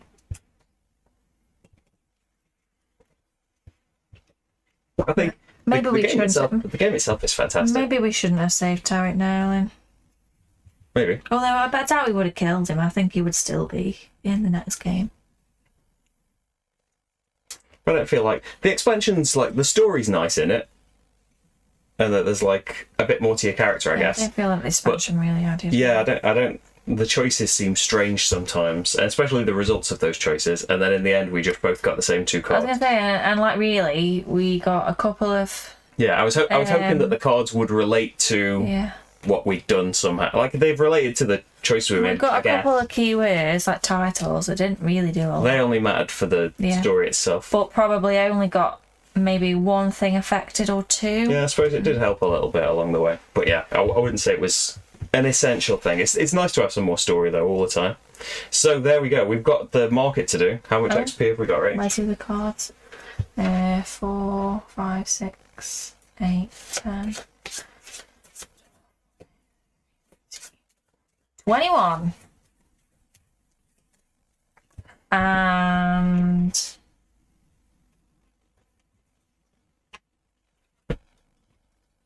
13 monies. Are these all my cards? Have I met? There's the skills. Tom's just adding a load of skills to his deck, everybody. So we spend XP first.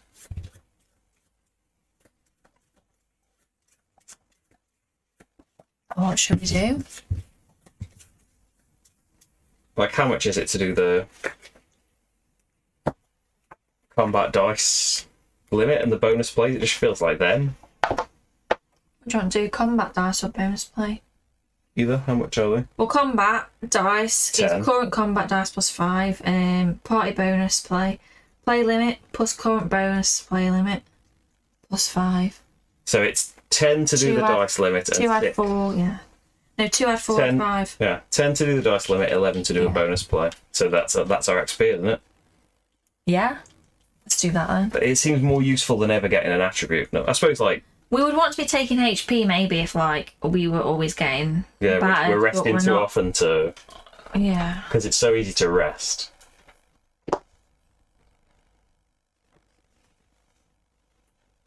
So we're at 5 and 6 on those. Yeah, the story part's definitely the best part about the expansion. Like, it's cool that it's there. I would probably... Well, I would include it just anyway, but there are loads of... Like, these rare cards are just for the expansion. They only came with the expansion, and only, like, the first ones can possibly be for those thingy choices, so what are all of these? I'm not too sure. Right. So that's the XP dealt with. We've spent all of the XP. Well, I obviously want the chain gorget. And we've got a fortune. We can't afford the chain gorget, yes, we unfortunately. can. But we could spend our money... What about speculate? So how much have we got? 1, 2, 3, 4, 5, 6, 7, 8, 9, 10, 11, 12, 13 we've actually got. So no one's a dark elf. We've never found a card that we get a discount for our race or class, have we? No, we haven't done. I don't know, I don't remember. So speculate. Your constitution's 4, so it would be 4 for you. Speculate doesn't seem like a great card. Madness. It's 4 of the money. Turn a blue into anything seems good though. Does it? Well, you should have... It's part of the armor set. Oh. Well, you said no twice. That's add a random die and turn it to a 3. That's... Adjusting greens might be decent, because we can't do that very well, can we? We've just got my card that adjusts greens. But I guess turning more things different colours. It's colours that we've got a problem with, haven't we? I've got 2 abilities that help with numbers. You can flip numbers. So why don't we take focused? Yeah. The one I said and you were like, eh. I didn't. So we've got 2 left.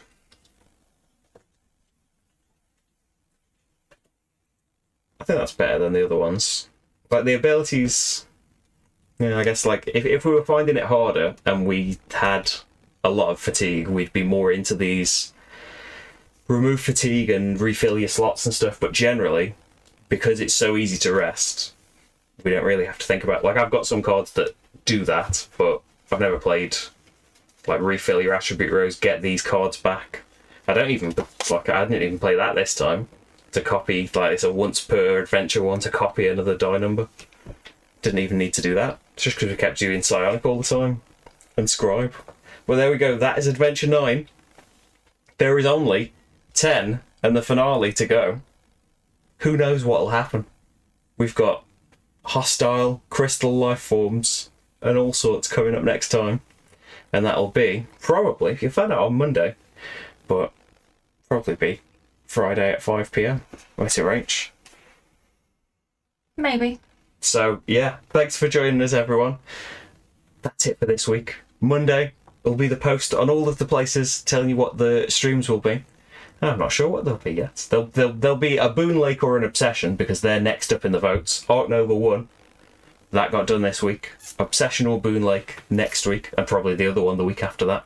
And maybe there'll be Hadrian's Wall. We'll see that. See you on Monday. Thank you, everyone, for joining us and advising us and helping us along. If you'd like to help us keep going, the following and the subscribing and stuff, and patreon.com/slickerdrips if you'd like to support us on there. Thanks everyone that's here that has helped us out and is watching it back later as well. But thanks for joining us most of all. We'll see you next week for some more games and things. Have a good weekend. Bye everyone. Bye. Bye. Bye.